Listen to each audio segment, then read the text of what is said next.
So you're all very welcome to this webinar, which is aimed towards, giving some insight as to how you can secure your next or your no-code, tech role in Australia. If you attended our last webinar, you are welcome back. If you're new here, my name is Tayo Oriowo, and I'm a business analyst working in the financial services sector here in Australia, as well as a coach, impacting people who, passionate people who have got the flair to explore career opportunities in the tech space. And I'm going to be your host for today, so you're welcome. Just a little bit of an intro. So really, today we're going to delve into. We've got an amazing guest. Today we've got Nuria, Tosin, and Nuria. So they're going to be our guests. And really, we're going to be delving into their journey, their experiences, their challenges, and the wisdom they have gathered along the way, to help, people, passionate minds to secure a career or, upskill, as the case may be, and really do something amazing in the tech space. So I'm really excited for this session.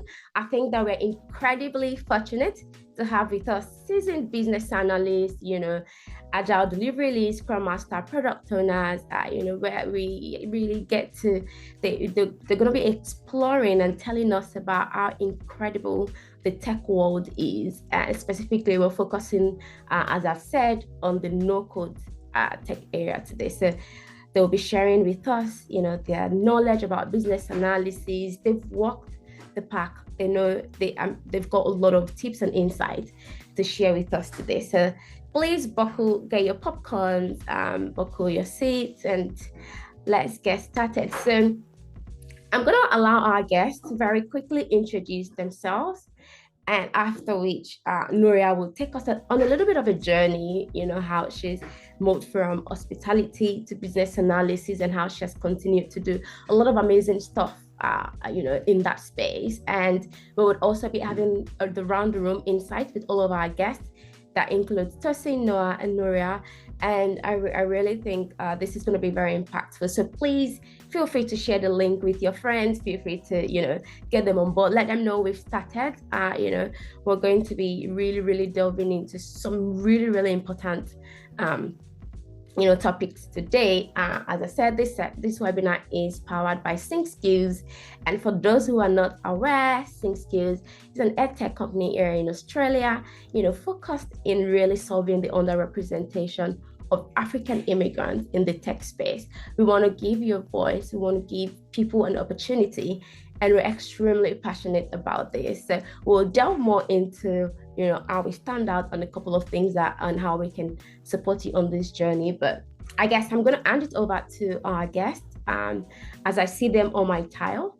So I'm going to start with Nuria. So Nuria, if you just... Hi, good morning, everyone. So Tayo, just a quick intro, or should I go right to my journey? Sorry. Just a quick intro at the moment, Nuria. Thank you. Well, first off, thank you so much for having me, Tayo and team. It's very exciting. I think you're doing a fantastic job here with SyncSkills. So my name is Nuria. I'm a senior business analyst in Brisbane, Queensland, where I've lived for the last 4 years. I'm originally from Switzerland. Just like Tayo, I also work in the financial industry. But as you'll see on my journey, I've worked in a couple other industries beforehand. So I'll be chatting about that a little bit. And outside of work, I love Brisbane, I love Australia. I'm getting out and around in the beautiful nature here. So yeah, excited for this session. Exciting, good stuff. Thanks so much, Nuria. Amazing. We certainly cannot wait to get into the nitty-gritty of your journey. It's amazing. All right, I'm going to pass it over to Tosin. Thank you, Tayo. Morning, everyone, or good afternoon, good evening, from wherever you are.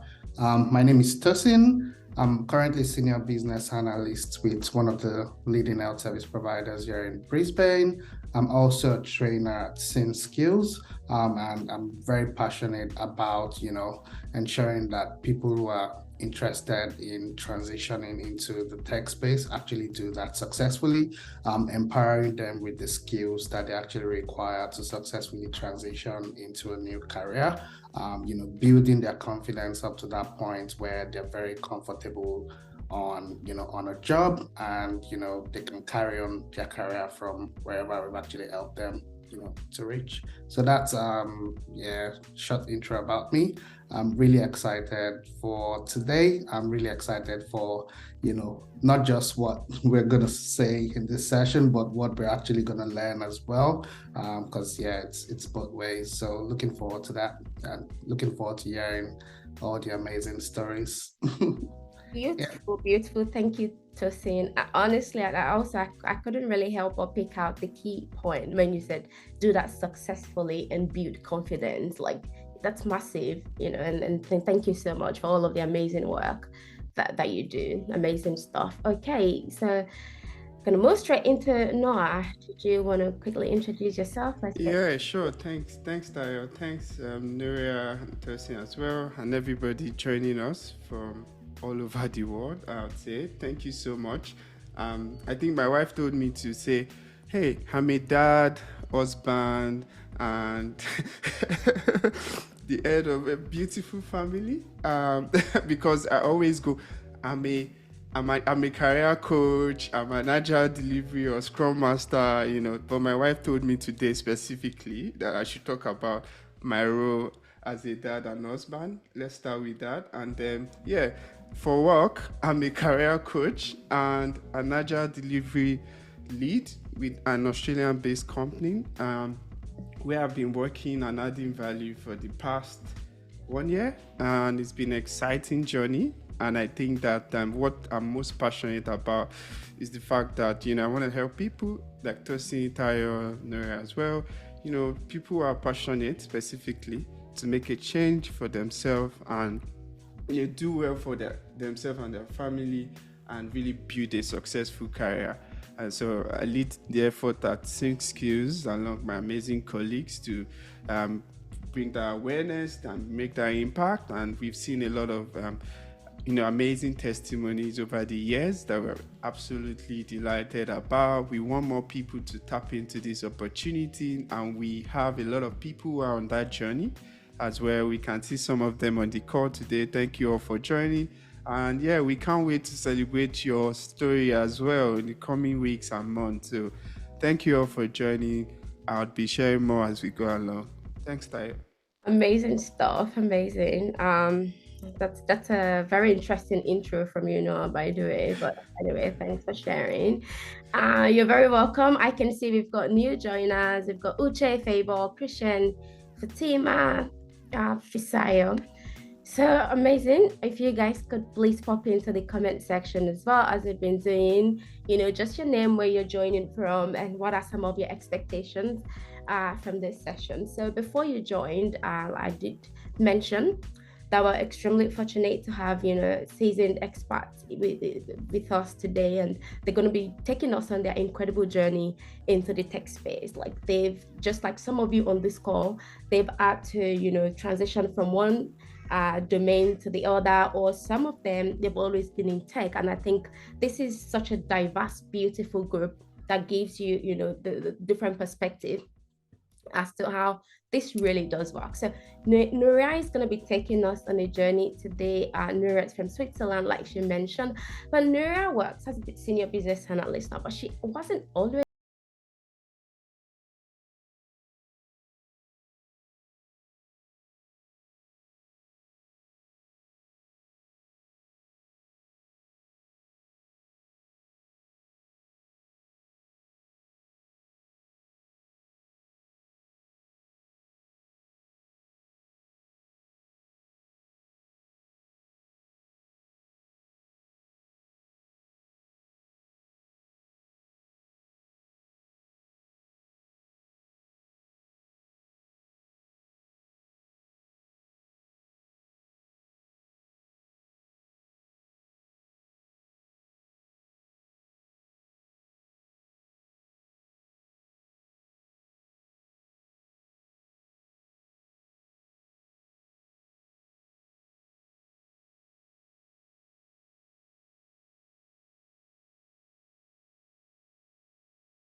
my career and how I ended up being a senior business analyst, and what were some challenges, but also, you know, opportunities, lucky things I had along the way. I think for me, it's always been super interesting to hear how other people who are new to Australia made a career for themselves, because when you arrive, it's just so hard to imagine. It's just sometimes you just really don't know how you're going to get there, if you're going to get there.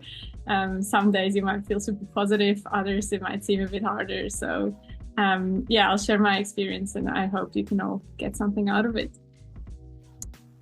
So I grew up in Switzerland, in Europe, and I did a business degree there. And then when I was finishing that degree, I started working in banking. So quite typical, just a normal Swiss person. I had hospitality jobs during my studies as well. And then I just had I was in a customer call center. So pretty basic job in banking. I did enjoy it. I did enjoy the industry, but I knew it wasn't something that I wanted to do long term. And I was kind of hoping to, you know, maybe get into the tech space, but there wasn't a good opportunity for me because I didn't have a background in tech, or any coding experience or any, you know, job opportunity. I then, for personal reasons, moved to Australia, and that really made me feel like, okay, back to kind of, you know, step one, back to the start. I've heard so many people say, oh, you know, in Australia, they won't really acknowledge your foreign work experience, which scared me a bit. It was also in 2020, so we were just at the start of a pandemic. There was lots of uncertainty there. So I moved over here, and I really just hope to find any kind of work at this stage. And being a business analyst, being in tech, that seemed more like a very distant dream that I wasn't sure I could achieve. And I didn't have a clear laid out path as to how I would achieve it and how I would get my foot into the door and secure a job really at all.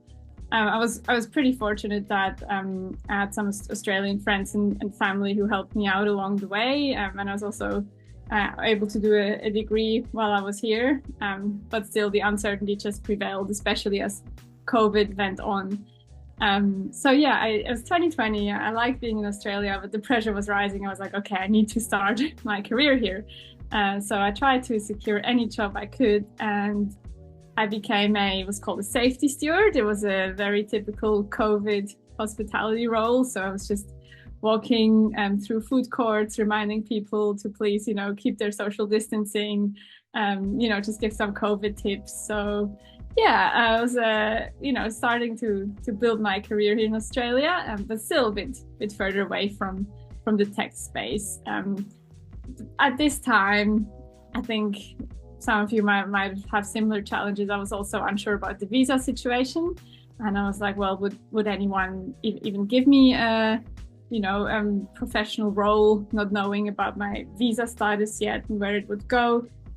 So I was just really hoping for the best. And then I started networking in that time, because everyone always tells you, right, do the networking, get the connections, look at the jobs. I didn't love that because I'm not naturally super extroverted or anything, but I did follow the tips. And one thing led to the other, and through some friends, I was introduced to a small tech company, a small SaaS company, which SaaS means software as a service, if you're not familiar. So they create the software and they sell it to the clients. However, this company, the software they sold, it was in the mining and resources industry. So it was an industry I didn't know anything about. I didn't have a huge knowledge in, and it required some pretty intense work hours and like flying to the mine sites and the company sites in remote Australia and spend weeks there working on projects, which is why they were really looking for anyone kind of and being willing to take on that opportunity and being willing to learn. So I was successful in that role, which was amazing. It was definitely entry-level role as an implementation specialist slash business analyst, because it was quite a small company, you know, kind of the startup vibe. You just do whatever needs to get done. It might not always be your typical classical BA one day-to-day life, what you would imagine. As you can see here on this photo, I really I got on the ground. I learned everything I could about this industry, and at the same time I also learned as much as I could about being a business analyst and being in that software and that tech space. Important to know, there's absolutely no coding for me. Like as I said, I didn't have that background. It also, for this role, wasn't required. I obviously worked closely together, as you mostly do as a BA, with the software developers and the tech teams. But I was really that connection between tech and the end user, which in this case was the client using our software. It was like a shift planning software. So I think that was the biggest step for me in Australia, being able to secure that role. And you know, looking back, it seemed quite straightforward. I made the connection to the company through friends, but of course at the time it was still a big step. There were still interviews, and as I think everyone almost mentioned in the introduction, like confidence was a big step for me. I felt so out of place. I was like, I'm not a tech expert yet. I don't know this industry. I was very self-aware about language as well, because you go to these sites which are very Australian and everyone's got a bit of an Aussie accent, and I just wasn't sure if I would understand them, if my English would be good enough, because that's a few years ago now. So it was a huge challenge. I almost felt like can this be real? Like, am I really meant to be here? Will I do a good enough job? But yeah, it's just been amazing. I really was able to grow my confidence there throughout the months and years, because I had a supportive team, and because I had great events and mentors, and you know, similar to Sync Skills, I kept connecting to peers in similar situation, respectively peers a bit ahead of me, who had that experience, who just, you know, who helped me feel like I am on the right path. So that was amazing. And then, yeah, as I became a little bit more senior in that role, I started thinking back to the start of my journey, where I really wanted to be. And that was definitely more in the finance industry, where I had started, but where I didn't know I could get back to, or I could even do in Australia. So that was the next big step then for me to say, okay, look, I would love to be, this has been a great experience, but I would love to be more in a role in the finance industry in Brisbane, maybe a BA role, maybe even senior BA role. So I started looking, and I was just amazed by the number of project and BA roles that were available. That was last year on the market. It was absolutely fantastic. I started just at the very classic applications, just via the job portals. Got a few no replies, and then I came across my current role, and this role emerged from a merger from two organizations. So they had lots of vacancies. I thought it was a super interesting opportunity and time to potentially join that company.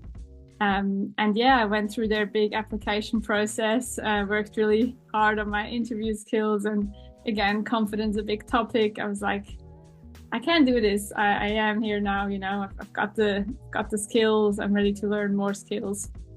And yeah, lucky enough, I was successful in that role, became a senior business analyst in that finance banking industry. This photo, by the way, the word cloud, it's the word cloud from Wikipedia if you Google business analyst. So I guess for me, it's pretty bang on. If you look, it's really all it's career, it's finance. So I guess I've become a pretty classic business analyst. Of course, it goes much further than that. In other jobs, it's very diverse, but I'm in that classic spot there. And yeah, I've loved it. It's again been a challenge. So I think my previous role, the one in the mining sector, that was a smaller company. Everything was maybe a bit less structured.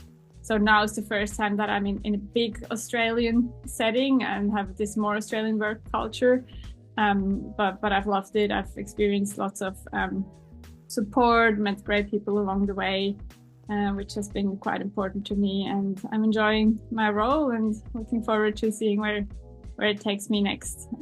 Again, I still don't have a super clear career path laid out, but I'm starting to see that as a BA, there's many different great opportunities. There's few options to specialize, and currently thinking about where that will go. So that's a quick summary of how I got to be a senior BA here in Brisbane. Happy to take any questions now, or if not, I can take you through a bit of my day-to-day.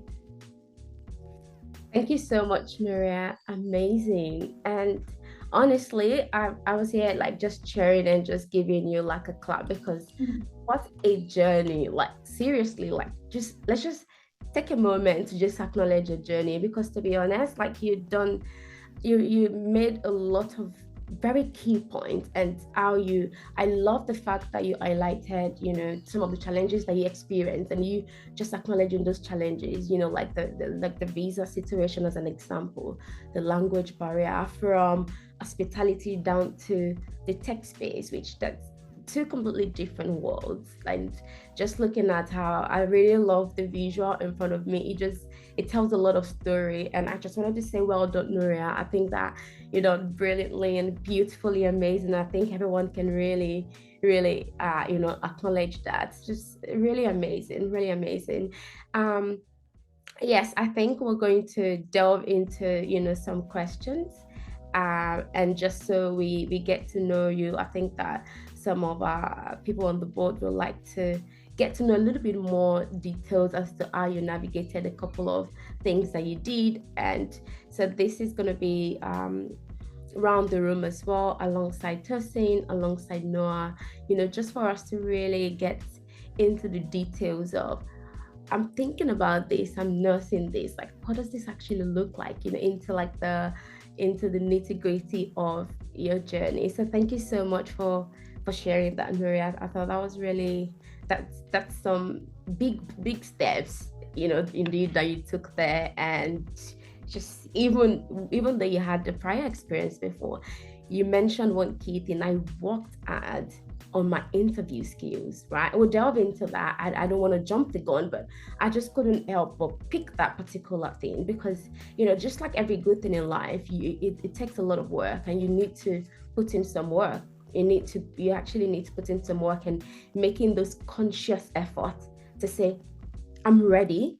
You were in the mining space. This is not really what I want. I want to delve into a different sector, and just going out there, putting in applications, and not just putting in applications, but actually preparing for when that opportunity comes. And that landed you, you know, working with one of the leading mutuals in Australia. Like, you know, it's just a testament to good work. So really proud of you, Nuria. Thank you so much. We're going to delve into, you know, our questions and just really get to know you. I guess I may start with you. Probably should continue to share my screen from here. Just give me a sec. Just say if you, okay, so I think I got the wrong one. So if you're just joining, you're very welcome. We've got the business analyst in the room. So let's do this. Let me share my screen just to provide some more.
I noticed that these business analysts, they weren't overly technical. They had a no-code background as well.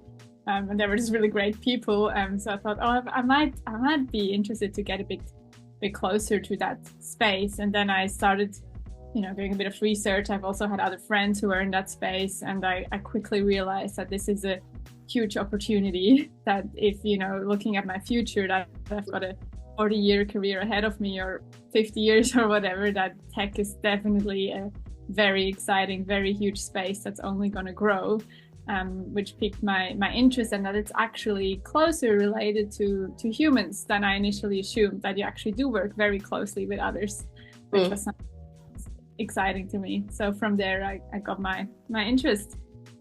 Yeah.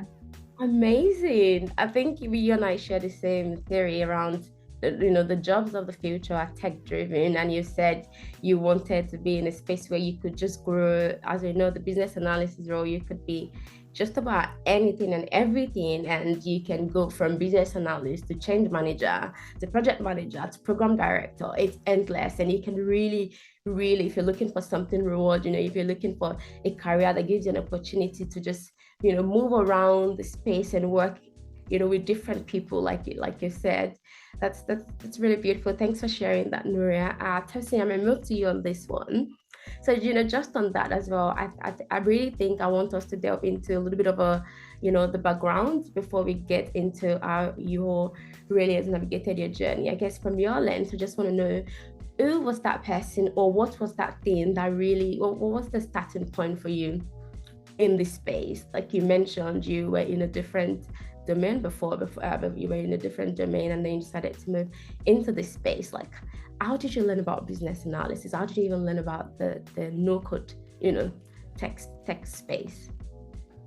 Okay, thank you, Taya. For me, it was definitely an interesting journey. I had worked in the maritime sector as a marine surveyor, and I then worked in disability services, as at this time when I actually transitioned, I was a manager in disability services. And I just wanted something different, something more. And also, as at that time, we were building a solution, an enterprise solution, a software in our organization. And just like similar to Nuria, actually engaged, because of my role, I engaged with, people who were building the solution, contractors, and at some point, even, business analysts who were actually championing the change and championing the solution. And I just felt, I wanted something different. And I decided to then, look into exactly what business analysis really entailed. Exactly, how it just fascinated me how, the software was being built, because I was heavily involved. And I began to do a little bit of research, and I spoke to a few people, and then, I upskilled myself, did a couple of trainings, certifications, and all of that.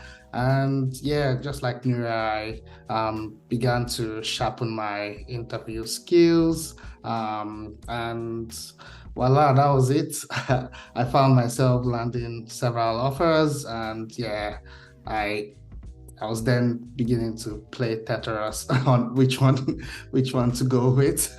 That was the journey for me. And of course, I've worked in several sectors before actually becoming a business analyst.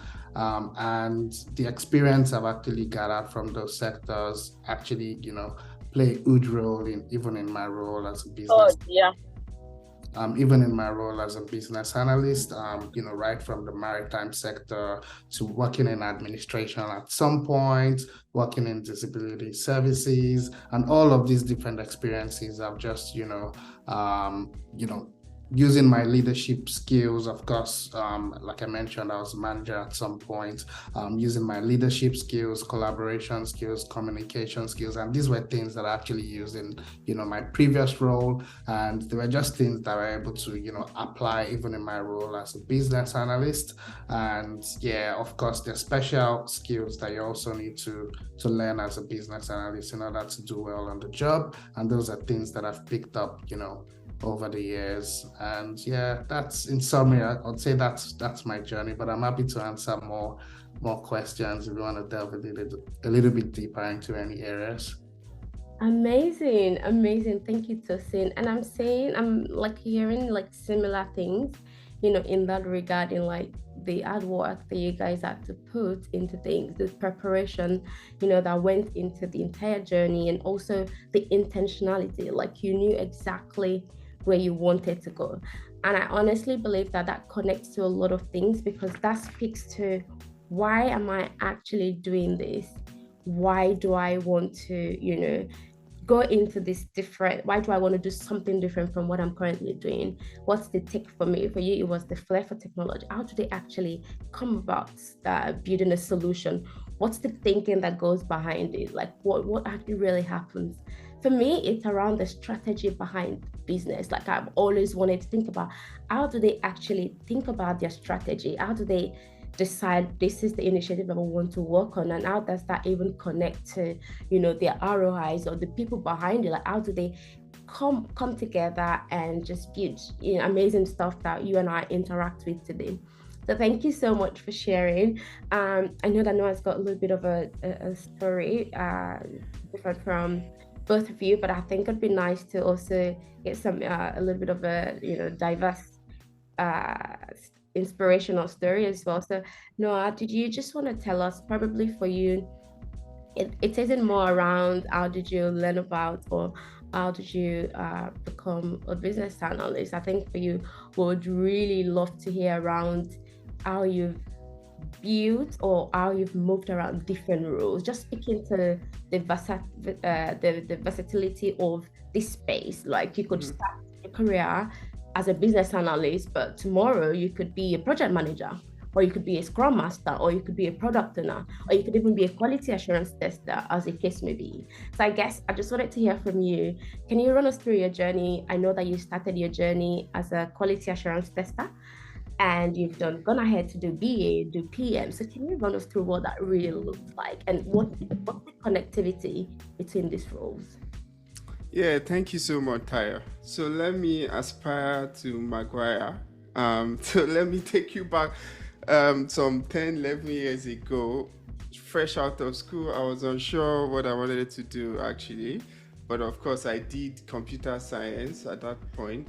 But I didn't like programming. So I was like, nah, this is not for me. So I was exploring career path, that I could explore. And one day I just stumbled on a job ad called like software tester, graduate intern position then. And I remember I actually borrowed the data that was back in Nigeria. I didn't have data anymore. So I went to my little sister and said, hey, can you upspot me? Let me just apply to this job, Then I applied to that job. And I remember going for the interview. I was trembling really, because fresh out of school, I didn't even know what tester was at the time. But I was just determined to give it a go. I went for the interview, and I think, reflecting back, my manager at the time told me that it was just my passion, and she could just see that I was really passionate about the role, even though I didn't know a lot about the role at the time. So I did a quick research about what the role was about, and I still didn't really understand it fully. And that was because software testing was not actually a big deal at the time in Nigeria. It was a pretty new role that a lot of organizations didn't really appreciate what the point was. They were like, yeah, developers build solution, they should test it themselves. Why would we have a new role to actually test the application? But in saying that, so I was hired, there was no pay. It was just an intern position. So they were going to train us as a software tester. And I remember I was living at Ibafo, somewhere called Ibafo in Nigeria. I would travel to Lagos, Lekki, and it's just to give you an idea, it's like traveling from, where will I say, that everybody will it's a pretty long distance. So I would literally wake up 4:30 a.m. every day, and just to travel, just to connect with a professional that goes to the island. So I just ride with him, because of course I was not getting paid. So I was trying to find a way to just make sure that I learned this thing. Because the other option for me was that I would go and learn how to make clothes. I would learn tailoring, and I didn't want to do that. I wanted to work and really make good of my academic degree and everything. So basically, just to keep the long story short, the key qualities for me then was the fact that I was determined to learn. It was not about earning at that point. I was just ready to learn so I can grow my career. I did that internship and it changed my life to what it is today. In that internship position, I did not just learn about software testing, because again, going back to what Nuria said, it was a startup. You have to do everything, right? You have to do role of a tester, do even accountant, chase invoice for the company. It was that bad. Like, I learned a lot of skills about even running a startup company, and that has even helped me today, in running sync skills. What I'm saying is that wherever you get opportunity to learn something, please always apply yourself and commit yourself to the process. You never know where you need that skill in future. So yeah, I was doing software testing. I learned about the role, and then it was difficult because I was not getting paid. But at the end of the day, for like 6-7 months, they eventually gave us a contract, because the company then won a contract with a bank. I remember it was FBN Quest in on the island. So they gave us our first contract. It was 50K and 50K Nigerian and naira, and then I was very excited, over the moon. Yeah, I have a job now. It wasn't a lot, but at that time I was just happy. I have a role, a paying role, and then I would go and do the job. I grew from that to also in mindset of always trying to explore and learn. Then I transitioned from QA to business analysis. Then I was doing that, so I increased my pay as a result, because I moved to another company. So I increased my pay. In doing that, the company wanted me to do business analysis and project management. So I was doing that, and then they said one time I should use my skills as a QA as well to do. So it was another startup, by the way. So I had to do QA, BA, project management, and I was managing this large piece of work that we must not lose the contract for the organization. So it was madness. Permit me to say, like, I was single. I can't do that type of work now. So I'm single. Like, I live and breathe work every single day. That was the only thing I did. So, but I was learning in process, and it was such a vital like experience for me. Reflecting back. But then the game changer, when I wanted to, it was time to move after a year, and I was going for this interview with InterSwitch at the time. And InterSwitch, I remember, like, after passing the first stage, I was going to meet the CTO, and then CTO is like Chief Technology Officer, for those of you that know it. Then the man said, "Oh, you've worked as a BA, project manager, QA in just one role. So which of these roles are you most passionate about?"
that you can actually do. So yeah, I've been doing different roles, and I don't have a transitioning story, but I've transitioned from different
and yeah, my podcast is coming soon, so I'll share the tea.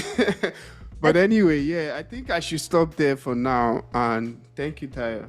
That's good. Thank you so much, Noah, for sharing. I really just wanted to spotlight the fact that you could start your career today as a Scrum Master or a PM, a project manager, but you could end up, even like Noah in his case, was able to increase his earning power by delving into another role in the tech space. So it just means it's a very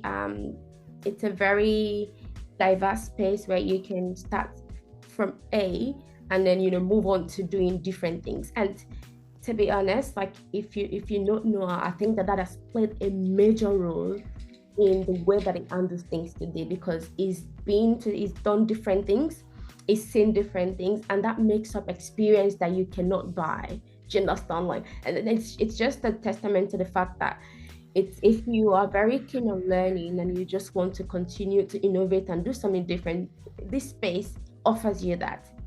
Imagine, I know that Noah's got a lot of compliments in the past where someone said, well, I think I said to him, like, I really do like your brain. I love your brain, because, when someone has got that wealth of experience, when they've done different things at every point in their life, it just means they've got tips, they've got ideas of everything, and then just about, everything. So thank you so much for sharing. I think, Noah, before I move away from you, you talked about setback. So I just wanted to understand. You talked about the visa situation, for example, and at that point in time, which when they call you and they say something like, they say, "Oh, we love your experience. You've worked with HP, you've worked with leading companies, you've got nearly 9 years of experience, right?" Because I know that there's a lot of people who have got visa situation. They're in that situation where some people are dealing with 491, as an example. For those that don't know, 491 has some restriction where you need to work in certain regions, and that in a way limits your chances. So you're not allowed to work in the major cities, Brisbane, Sydney, Melbourne, I believe. Yeah, so you're not allowed to work there. You need to work in the regional area, which sometimes can be limiting. So Noah, can you share with us, how did you keep going? What was it for you that made you think, yes, I'm on a student visa. Yes, there are limitations, but no, I'm not going to just give up and go into another space where they wouldn't for my visa. What was that connecting thing for you that just made you keep going? Oh my God. Thank you. Such a powerful question. I'll just approach it this way. Honestly, like when I wanted to travel, right? Because I've always been this person, like I was like, I'm going to build an amazing company in Nigeria, because I'm always like trying to leave a life of impact. So I was like, nah, I'm always committed to building my career in Nigeria, staying there and doing great things. But yeah, I said, well, in 2021, I wanted to move. But then all the people I spoke to that are abroad, they were like, yeah, be open-minded. When you come, you might have to do all that type of job, just to get by. You might need to work in hospitality, you might need to do care work, because to be honest, I had a net worth of less than 5 million naira after paying all the fees, when I wanted to travel. So I'm like, okay, how much time do I have, before I burn through this cash in a new country, trying to integrate, being stuck on my ways, like I must get a tech role, right? So I'm always like, nah, I will never do this type of job. Credit to all the people that have done it. It's part of their journey and experience. But I said, nah. So I was going to go to UK initially. I did my master's. But before I even went to the UK, I made sure that I did all the things that I could to get a remote job. At the time, it was easy. Thank God.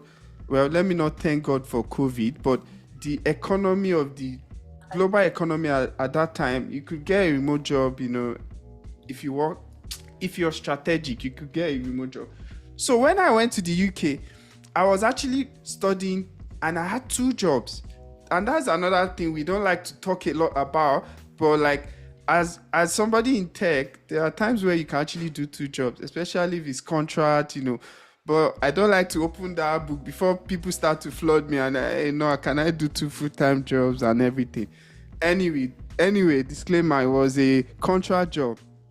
And I was still working in InterSwitch because, again, I was doing massive work there. I was very impactful. They still allowed me, work remotely. So I was doing that. My point is, I did not have to do any menial or survival job. I went there, tried, did my master, moved to Australia. And as I said earlier, again, on another student visa. Some of you might be wondering, oh, this guy likes book a lot. No. I don't like studying. But yeah, that was the situation. I came here.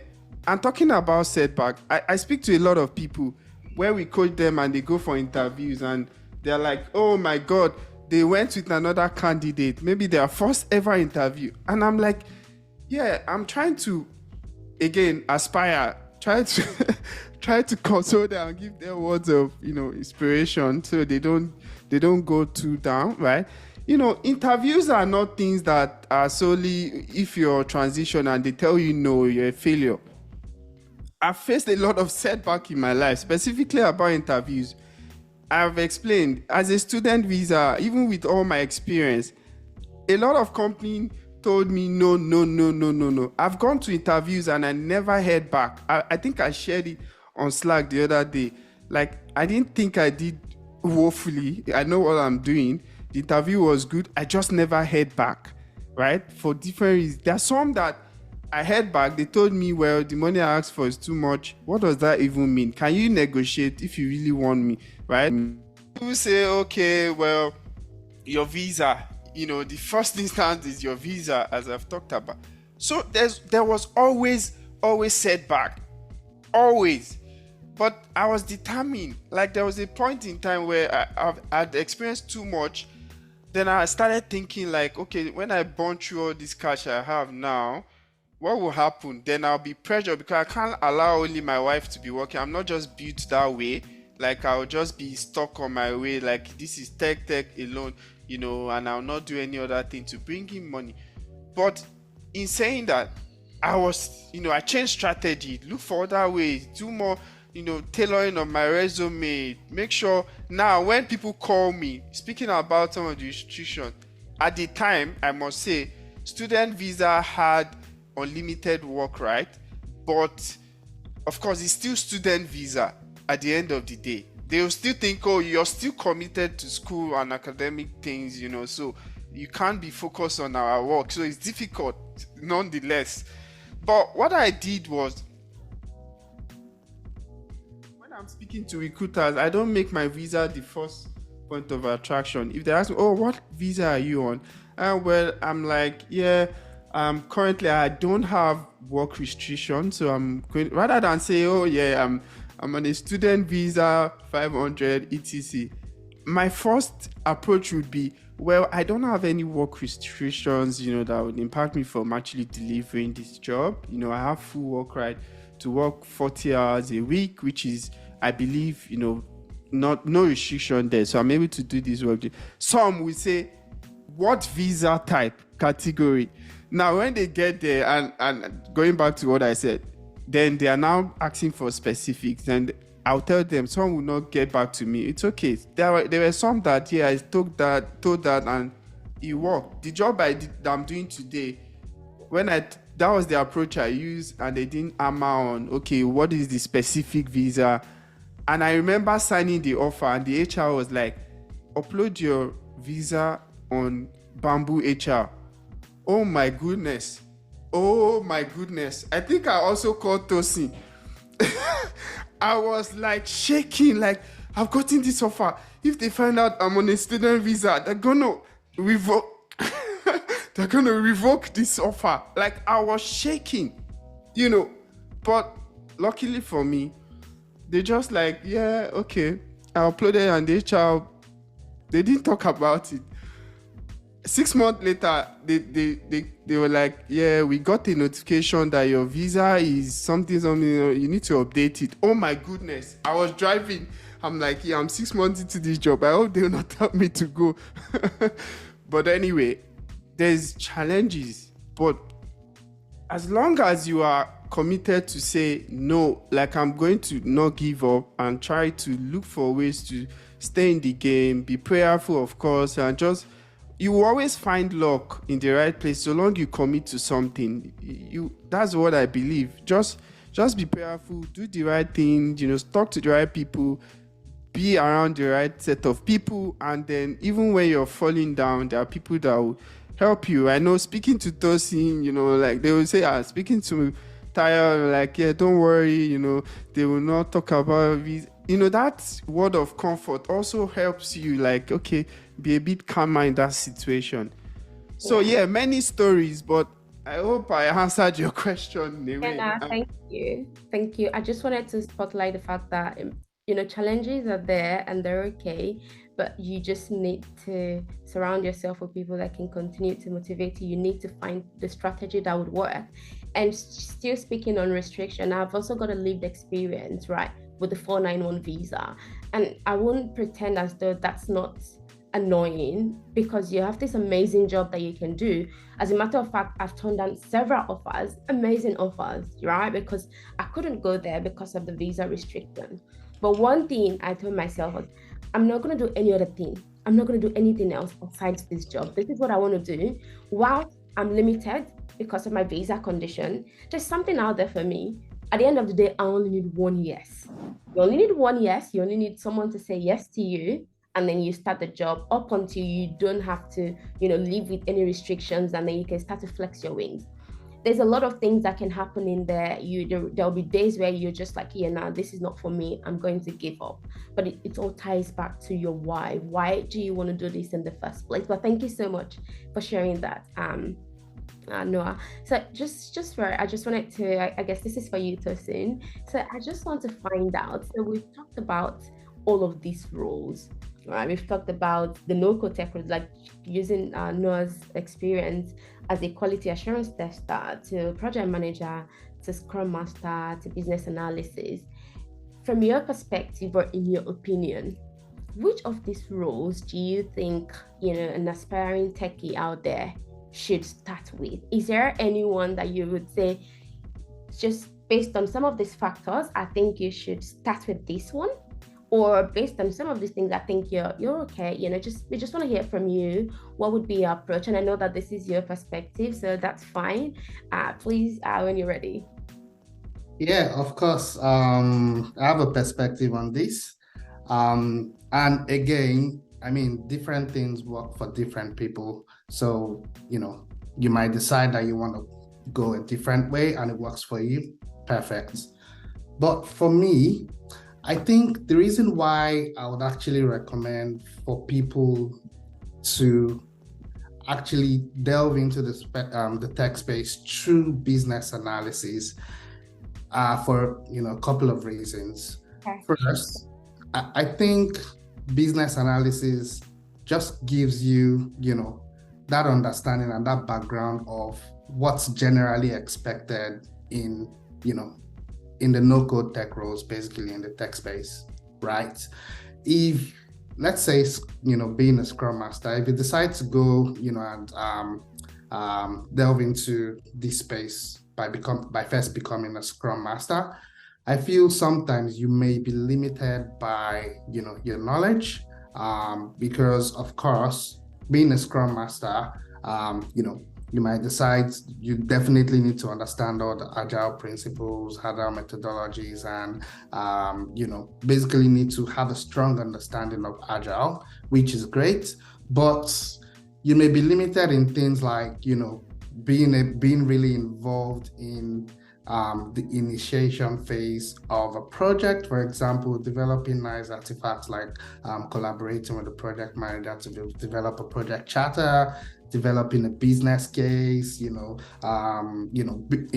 developing an investment submission in collaboration with the business, things like that. You probably wouldn't have visibility of if you're in a Scrum Master role, but you have a great opportunity to do all of that if, you're in a business analyst role. And apart from that, I feel a business analyst has more interaction with the business. They have a very good understanding of the problem. They have a very good understanding of the organization's overall strategy. They have a very good understanding of, the organization's approach and all of that. They have a really, really great understanding of the organization at large. But for a Scrum Master, I feel, they're just interested in, we need to deliver the solution and we need to deliver it on time. And that's what they care about. So that's a BA versus a Scrum Master. But again, just putting that caveat there, it depends on how you decide to approach it. If you're very interested in becoming a Scrum Master and not a business analyst, then of course there are different ways to kill a cat. You can decide to go through business analysis, have a good overall knowledge of overall organization strategy, goals, and all of the objectives and all that, and then navigate your way to becoming a really solid Scrum Master or Agile delivery specialist. And if you land yourself a role directly saying, okay, you want to become a Scrum Master, you found yourself that role, yes, it's good, but trust me, there would be that knowledge gap, because there's going to be a lot of things that you wouldn't have visibility of or understanding of, just because you haven't really delved into the whole core of business analysis. Yeah. And yeah, so yeah, that's just my opinion anyways. Right. I'm not sure if Nuria or Noah have something, a different thought process on that one, because I know Noah might probably want to challenge me on that. That's okay. Well, thanks for sharing your perspective, Tosin. I think that this one's it's more of a you perspective. Like, I think a lot of people would probably have the differing view, which is okay, but thank you so much for sharing. Nuria, I just wanted to check this with you as well. Do you have a view on which one do you think one should start with if we're thinking, Scrum Master, or you're thinking quality assurance tester, or thinking business analysis as an example? What would you say to an aspiring, to a newbie out there saying, okay, I've got all these amazing roles, which one should I go for?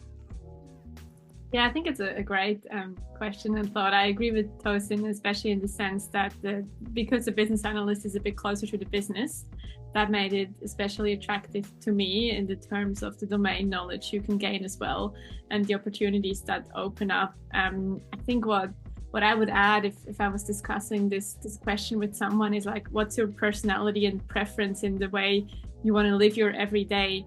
So very often in business analyst roles, you're required to still work quite extrovertly and reach out to different stakeholders. There's lots of stakeholder management. That's also there in the other roles, especially as a Scrum Master as well. You have that team facilitation that might really speak to someone or might not speak to someone. And if you're maybe looking for something a bit closer to the tech and maybe a bit more structured, a bit more predictable, a QA testing role might be an ideal start. Again, it really differs for the actual role and the organization. But I think that would be a good thing to consider as well, like what's your personality and the way you like to interact with a team. But yeah, as we've touched upon earlier, the one thing I love about BA as well, business analysis, is the diversity of other teams you touch upon and tasks you get exposed to, as Tosin said. That width, that richness, it's really hard to find in other roles. So yeah, I love that one. Amazing stuff. Amazing. Thank you both for sharing. I really do think that there's no right or wrong way to go, as you've both highlighted as well. Obviously, you can decide to choose one. But I also just wanted to share another perspective because, just for the sake of our listeners on the call today, I think that some other factors that you probably have to consider is who you are as a person. What's your current capability, right? So it really depends on what you currently have the flair for. Remember, the beauty of this is you could start as a Scrum Master, but if you also have that at the back of your mind and say, okay, from, if you have like a career roadmap for yourself and say, I want to start my journey as a Scrum Master, but then afterwards, I would be looking into doing change, or I would be looking into doing more of business analysis. So you have that, you have your lens over that. So everything that you do, even on your role as a Scrum Master, is also not just you doing that role, but also trying to acquire as much knowledge as possible. So when you do delve into another sphere, which is i.e. business analysis or change, you can really do amazing well. I mean, I started my career as a Scrum Master, right? But even at that point in time, I started with what was available. I didn't particularly say to myself I wanted to do business analysis or Scrum Master. I had the capacity to do both, and I went with the one that came first, right? And from there, I had visibility on a few things that was happening, not so deep as I do now, from a business analyst perspective. But then I've also now moved to, like I said in my intro, I now work as a BA, right? And tomorrow I could decide I want to do change.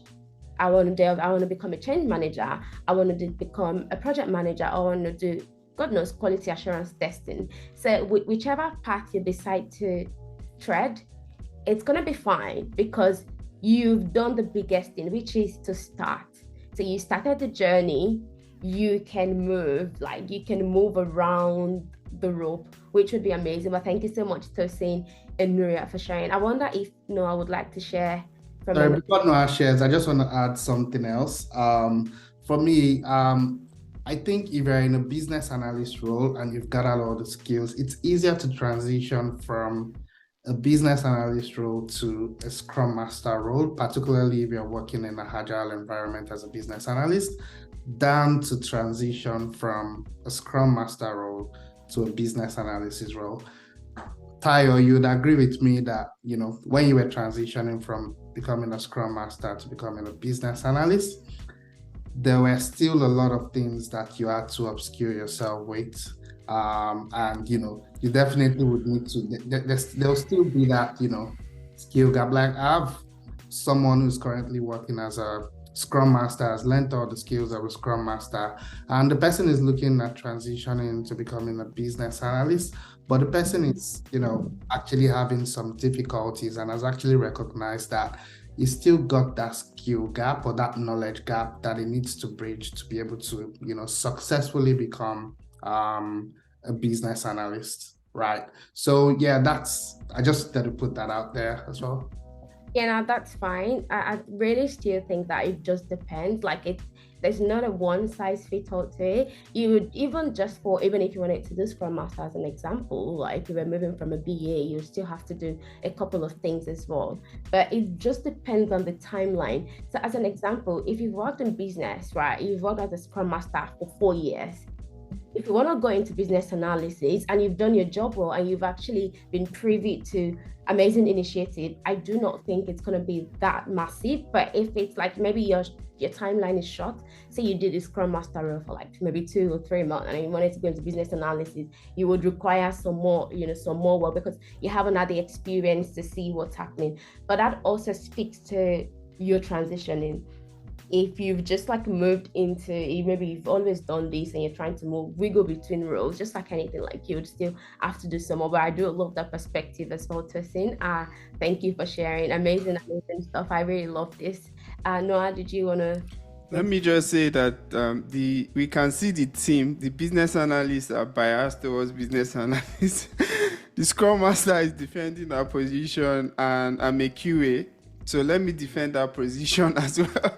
So basically, that says to everyone that there's no perfect role. Again, you need to also look at the opportunity. For example, Australia has more business analyst role than Scrum Master or QA roles and all of that. And if your goal is to learn the skill and get the job and also be flexible, well, you might want to say, let me learn BA first and then I can do anything else, But yeah, as a QA, what you're doing is you're trying to break a system. You're trying to test an application. All of us, we use application today. A QA just looks at it in more details. Like you will try to use, maybe shop on Amazon and expect the Amazon to behave as it should. You click, and it works. A QA is looking at, how do I give it input that should not work and see the reaction. So that's what a QA is doing.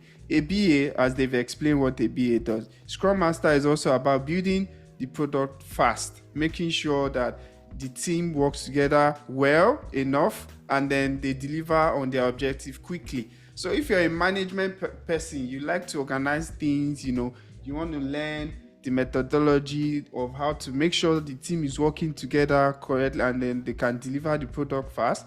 Maybe you can start with Scrum Master, right? So you can resolve conflict. Speaking about conflict, it's a big thing. So you may be the Scrum Master. A BA, if you like to talk to people, collaborate, understand what needs to be done and explain the requirement. Like again, you've all had opportunity to explain the requirement of what you want. Maybe you're organizing an event, you want to explain, this is how I want this event to go, this is what I want, or you want to make a cloth, as simple as that. You will give requirement to your tailor, right? So it is similar to what a BA does, giving that clarity in terms of requirement. So you see, the fact is, if these guys, they all work together, right, to build the product, they collaborate together. But if you have one value of learning, as you're working as a Scrum Master, you learn more about the business and why they're actually doing the product and the requirement and all of that. You've built your business analysis skills and in the process. A Scrum Master as well, you've seen how it's business analysis is working, you learn. You see how the QA is working, you learn. And then if you want to do that, you just go and polish on that skills and get transition. That's it, really. So there's no wrong or right answer. Yeah. Amazing. Thank you so much. For people that are just joining, thank you so much for joining. We're just delving into more of the, what to do first as a newbie wanting to explore no-code tech roles in Australia. All right, so just getting on to some more questions for our experts in the house. So Nuria, I'm just gonna add this one for you.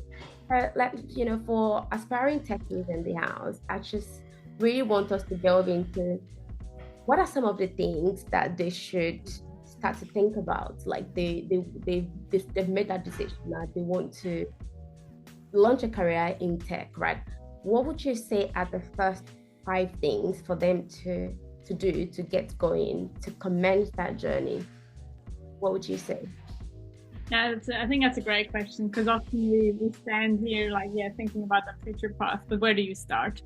And the key really is to make a start. So that sounds not overly helpful at first, but just get going. So for me, there's kind of 3 areas. One is educating yourself, especially when you're not in possession of that experience or skills yet. Now, how can you educate yourself? That can be in the form of a full degree, but that's not always possible. So there's also, offers from organizations like Think Skills. There's online webinars. There's even free classes that you can find online. Even attending today, I think, is a great step. Like, that's a start. Like, you're educating yourself. So get out there, get that knowledge. Another thing, number 2 in this educate yourself area is go and do that today. Like, go on LinkedIn and follow the organizations and the people that inspire you. So, maybe connect with us on LinkedIn, connect with some companies that you like, so you stay up to date, so you understand where the opportunities arise. Like, how I said, I joined this company when it was a merger and there was lots of vacancies. So follow them, stay up to date, and get that knowledge. And then connected to that, so outside of educating yourself, I think, is find out what you like. So, there will be lots of challenges, and that's not to say you're going to be in a position where you can find your dream role on day one, but it's important to understand what your preferences are and where it is you want to go. Because as Theo and Noah, you both kind of alluded to that, you've got to know your why. And when it comes to these challenges and these hard times, you got to have the endurance and something that keeps driving you, because otherwise it's just going to be a really, really hard time. So find out what you like, and you can also start that today. Like, that kind of ties back in with start following the companies you like, start opening your eyes to professional opportunities, even when you pursue your hobbies or your passions. You might have something to say, actually, I really like the industry of clothes, like linking back to Noah. If fashion is something that interests you, there's heaps of technology in fashion, even in Australia. Like, just think about that. That might sometimes give you an in into a network as well, or into an industry, because you might already have connections that you might not have considered as professionals. But what is it? What are you passionate about? It's quite good to become aware of that, and then to also choose your, that discussion, Scrum Master, Business Analyst, QA, not just what is your background, but what's your interest as well. I truly believe in any career, to be successful and happy, you need to have a bit of enjoyment in it as well. So that brings me to my last point, when I said it might bring you into a new industry. Last but not least, got to do a bit of networking. It always sounds like the standard boring recommendation, but again, I think networking can be a great start. You don't have to be at 100 networking events every day, but amazing that you showed up here today. That's a great thing. And then there might be something that talks to you at a networking event. It might be a specific person, it might be a specific idea, an idea of signing up for a specific course or going to another event. And then don't give up, like, keep following these leads. Like, networking can look like attending one event, and then from that event, maybe connecting with a specific person. From that person, connect with another event, etc.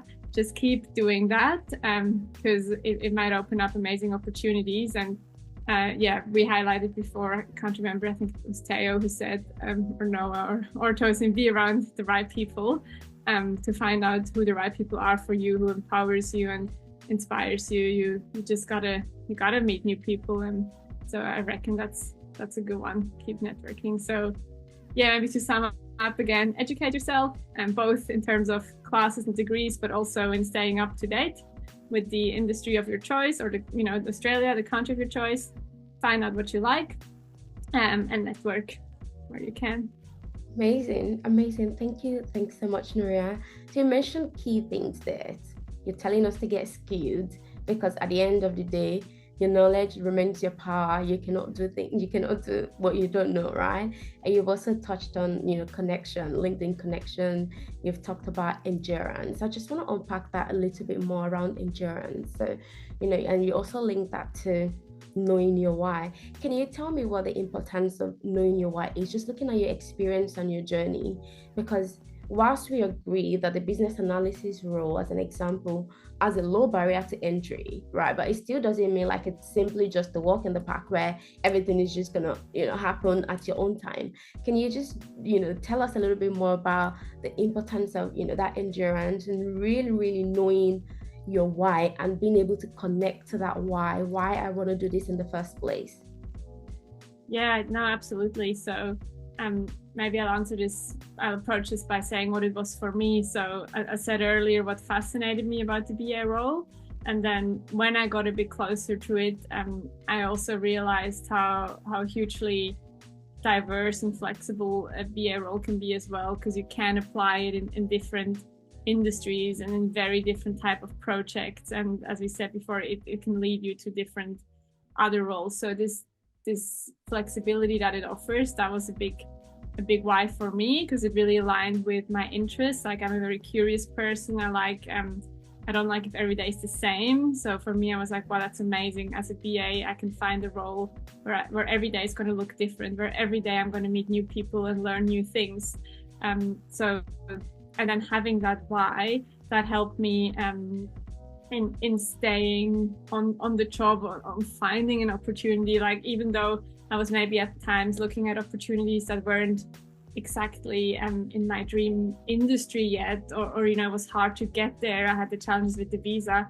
At least I knew once I get the one yes, like Noah mentioned, once I get that one yes, then I'm gonna get that flexibility, and it will take me to the next step. It's never going to be the end. Like, it's going to open up many new opportunities. So you just need that positivity to know that why you're putting in all that time, because it is exhausting. I mean, just Noah gave some great examples.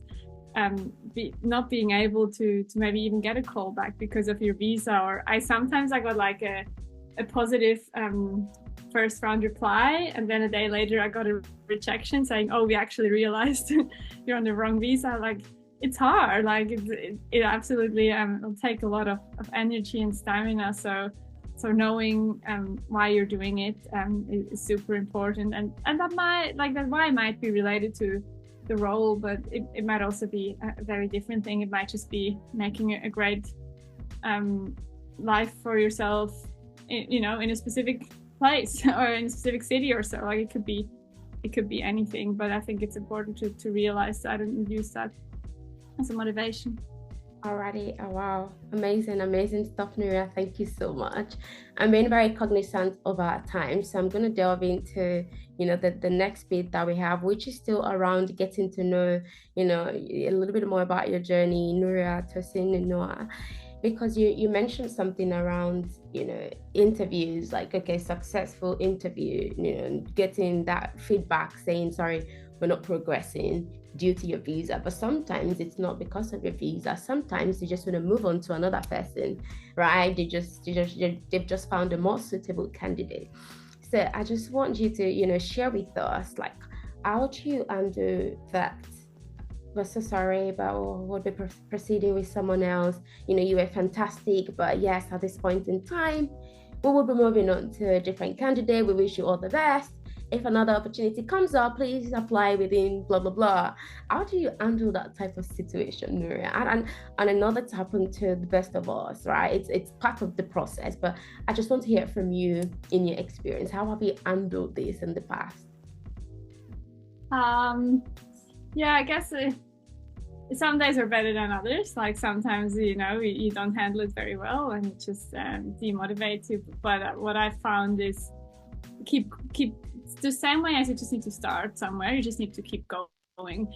Like I never just put out one application and then waited, right? Like that. I just kept going, kept putting in more applications, kept connecting. I think that was very important to me. Like, I was lucky enough that because I was doing some study, I was in the same boat as many of my peers, and that connection and seeing that everyone around me faced the challenges, but at the same time also had great success stories, that just normalized it a bit. And I was like, hey, it's not me.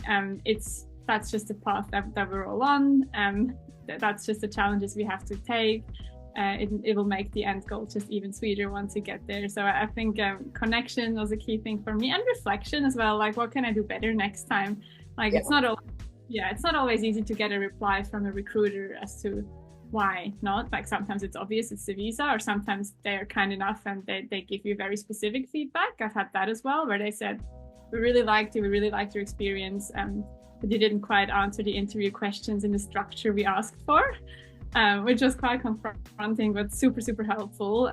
So taking that reflection on and trying to improve, while, you know, maybe hard on day one and maybe difficult, on day two, it's just gonna help you, make you better and get you there. So I think reflection and connection are the big ones for me.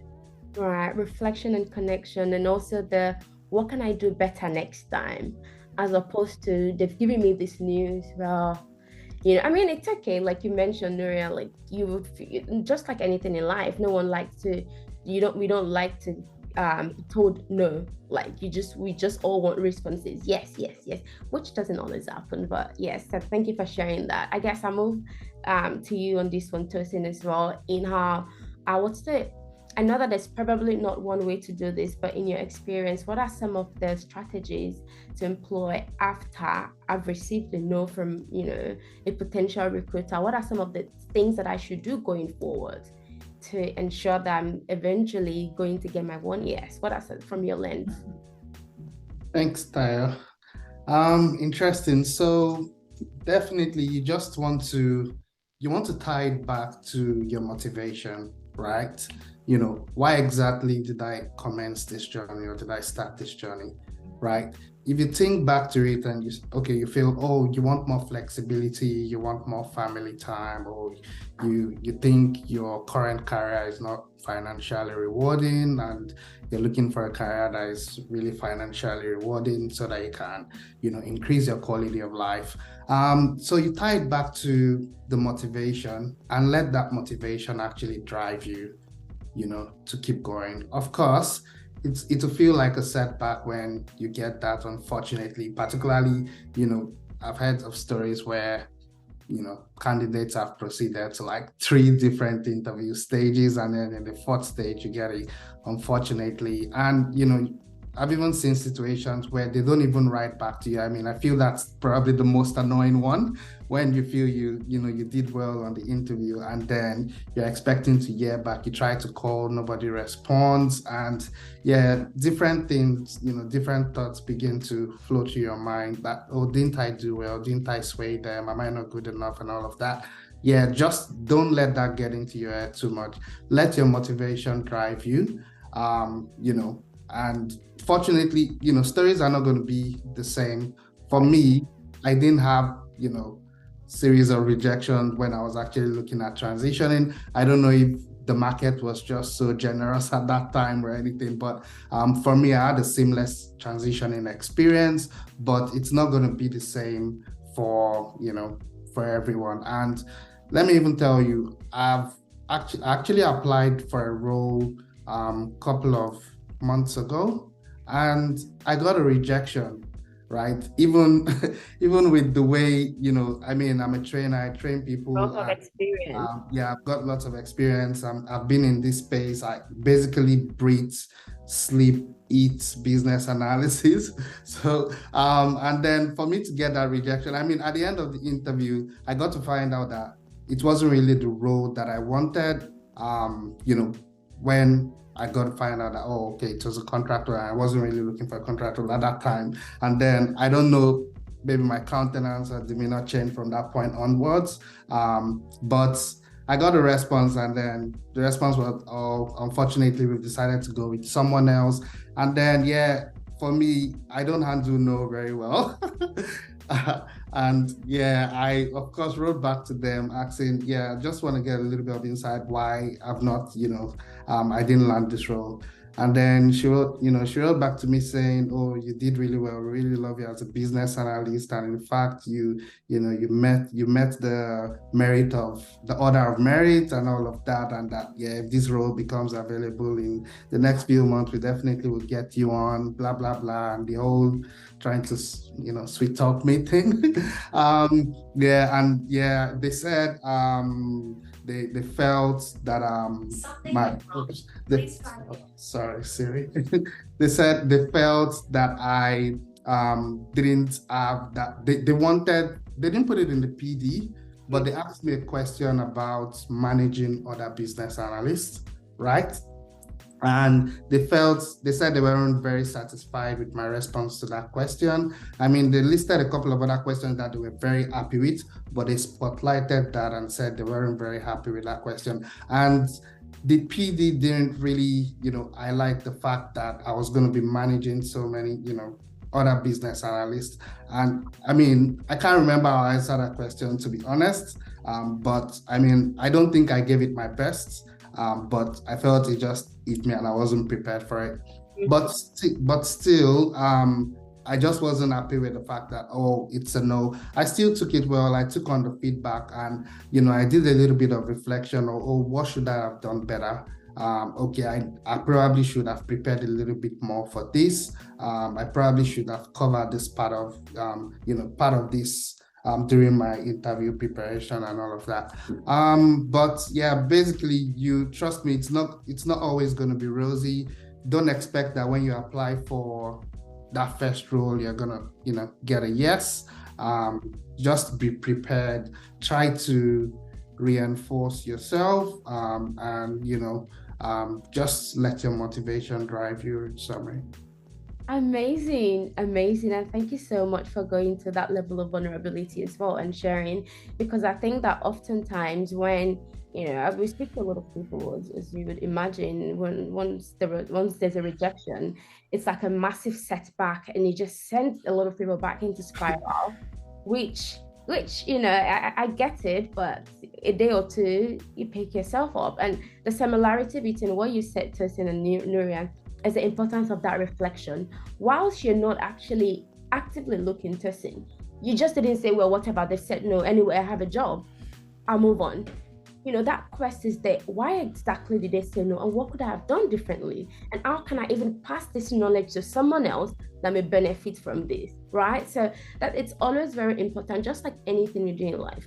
And I just wanted to spotlight this as well. For people that are transitioning, a lot of people tend to fall into the loop of, they've told me no, that's it. Forgetting that even when you were not transitioning, you've been told no at some point in life, like with the jobs that you currently have. They probably have told you no at some point. So why are we handling the whole transitioning journey differently, as though it's because of transition, that's why they've said no? Most times, and oftentimes, it's not solely because of transition. It's probably because that's not your job, or you didn't do something quite well, which you can do better. At the end of the day, it's one out of about 9,000 jobs on seek.com. So, it's always very important. Thank you guys for sharing the whole importance of reflecting back post, a rejection. Or for me, I don't see it as a failure anyway. I know that a lot of people see this differently. It's just, I've done something in a way that it hasn't quite satisfied them, or I've got some limitations, maybe from a visa perspective, or, working right, etc. Or the organization just found someone that has more domain knowledge than I do, right? So there's several other reasons, which is fine.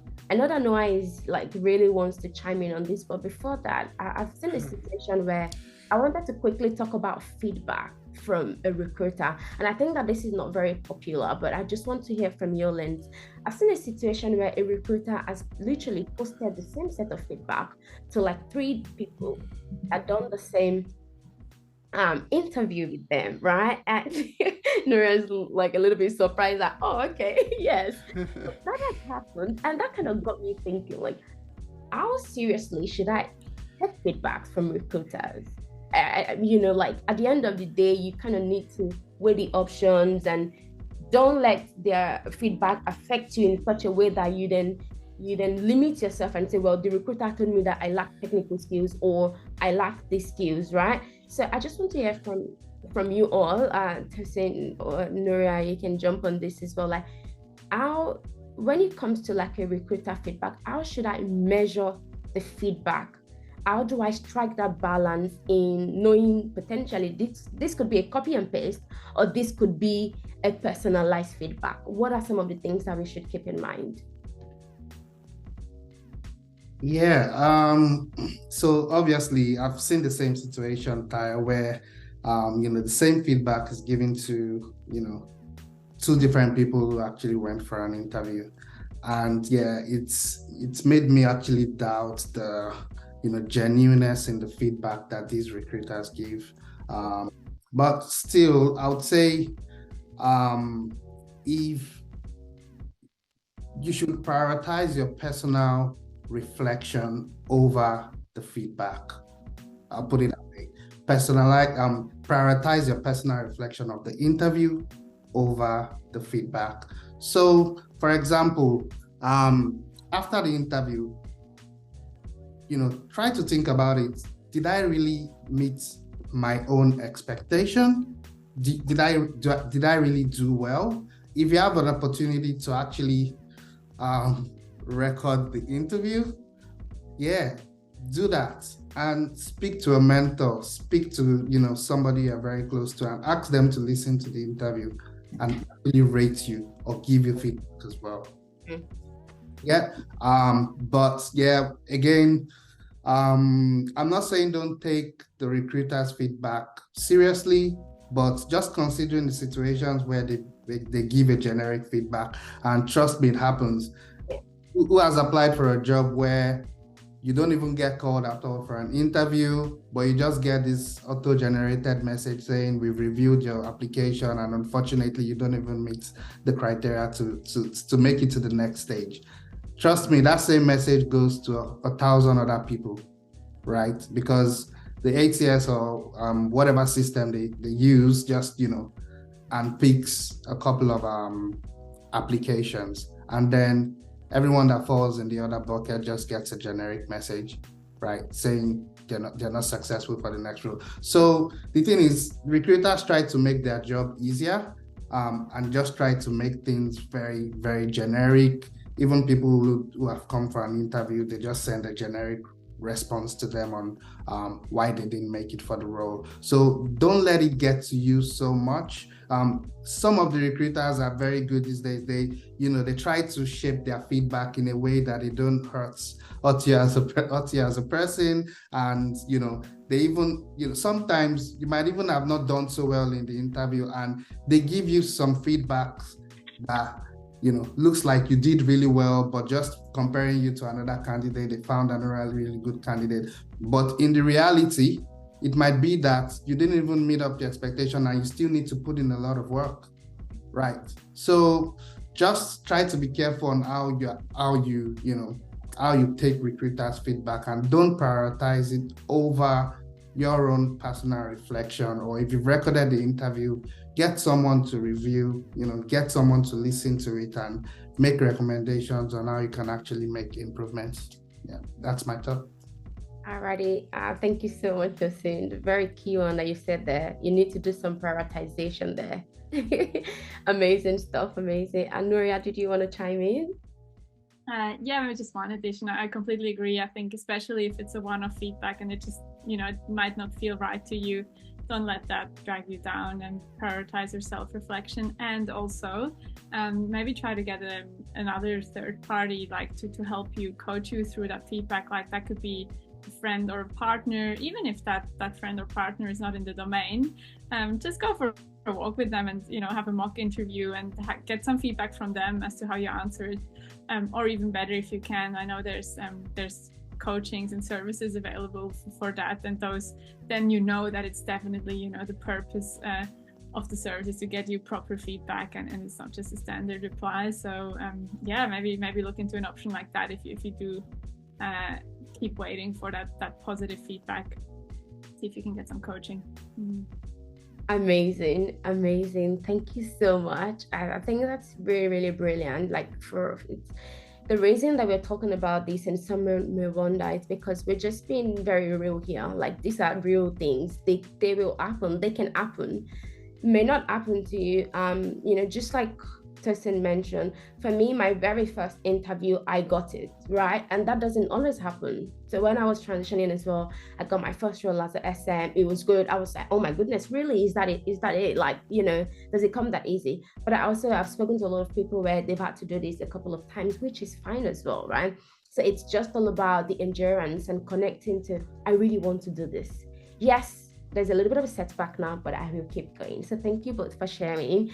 Just for sake of, we do have some of our listeners on the call who have just, completed the program, right? They're now going into the market to start applying, going for interviews, doing all of this amazing stuff, gateway to securing their no-code tech role. Tosin, I'll probably get you to take this one first, or Nuria. Any one of you guys can decide that. As we know that fear, does kill faster than failure. I just want you guys to please share with us in terms of what would you say to them as they go out there starting to put in their application and potentially start attending interviews in the next couple of weeks? What are the key things for them to keep in mind on this journey?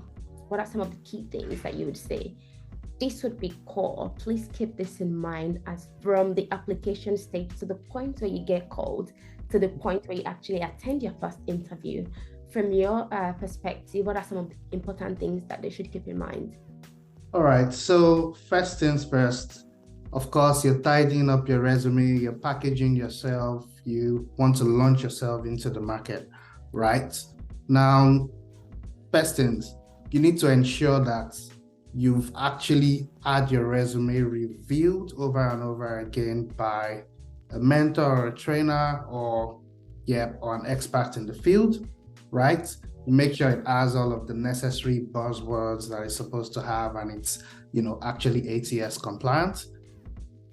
Because if you don't take the time to, if you don't patiently take the time to do all of that, it's just like pouring water into a basket, Right. It's not going to get filled, right? So you're not eating the spot. You're just going to be throwing your CV, your resume out there, but you're not getting calls, and you end up getting frustrated. And that's how some people's journey actually end. They've gone through the pain of, going through the program, actually acquiring the knowledge and all of that. And then when the time comes for them to start applying, they don't take the time to calm down to really look at their resume and ensure that their resume actually aligns with whatever role that they're applying for. And then they get frustrated and they say, oh, this is not working. And then they go back to what they've been doing, particularly if they have something that's already feeding them. I agree. Yeah, because we definitely need to. So you need to have the mindset that it's this or nothing. If you don't have that mindset, trust me, it's going to be easy for you to give up, because you're just going to feel you have an alternative. And why am I bothering myself? Why am I stressing myself? So you need to have that mindset that this is it or nothing, right? Take it like as if, even if you have something that's sustaining you at the moment, take it like as if you don't have a job. Take it like as if, you're just trying to get a job. You don't have a job, right? And remember, I said, tie it back to your motivation. Now, once you start getting calls, right? And you get your very first call, oh, hi, Tayo, yeah, this is XYZ from ABC Recruitment. We're actually looking for someone to take on the role of a business analyst, blah, blah, blah. Are you happy to have a quick 5-minute chat? Trust me, when you get that first call, you see your heart rise and drop, because you're like, oh my God, what am I going to say? Exactly. This is a field that you've definitely never been in before. You're going to be very unsure of, is what I'm going to say, is it going to make sense to this recruiter? But trust me, as long as you've gone through that process, a very rigorous training program, just like Sin Skills, you've gone through that process and you've acquired the knowledge, right, that you need to successfully transition. Just trust what you've learned. That's what I would say. Trust what you've learned, right? So speak to the recruiter. Most times recruiters will just have a quick chat and they can already gauge in 5 minutes if they really want to proceed or not.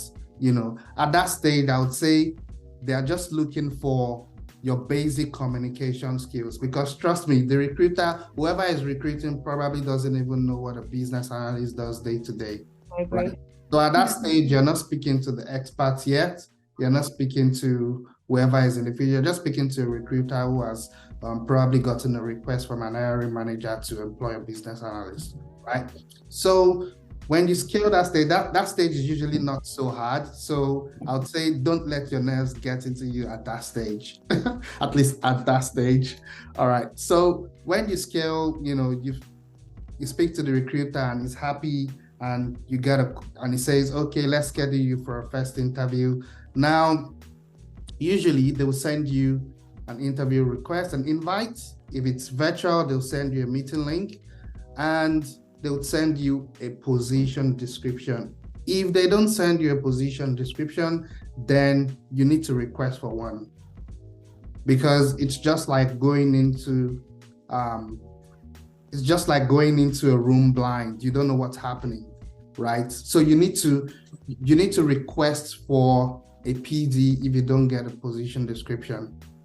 So when you get the PD, you go through it to try to understand exactly who they're recruiting, because like Nuria said, business analysis is wide, right? Trust me, you can work as a business analyst for like 20, 30 years and not have actually worked in specific domains or specific areas of IT, right? So you need to understand, okay, are they wanting a business analyst with networking knowledge or with cybersecurity knowledge, or a business analyst who is more involved in the data and analytics space? Okay, what domain is this? Is this going to be a financial domain or mining, construction, health? You need to understand all of that, right? And you then need to go into preparation mode. You need to, ensure that you have your elevator pitch, ensure that you have, all your project topics and everything, all your projects that you've worked on in the past, have that all lined up in your preparation kit, right? And yeah, you just need to make sure you're well prepared. I don't want to delve too deep into the preparation because there's so much that goes into the preparation. But yeah, at that stage, once you're well prepared, just go into it. Don't let your nerves kick in. Equip yourself or empower yourself with so much knowledge that you have so much to spit out during the interview. Because why a lot of people get nervous during interviews is because they actually haven't acquired the right knowledge or the level of knowledge that they need to go into. Yeah. So trust me, as long as you have that knowledge, you're never going to run out of words. And yeah, you're just going to keep talking. And yeah, don't let your nerves get into it.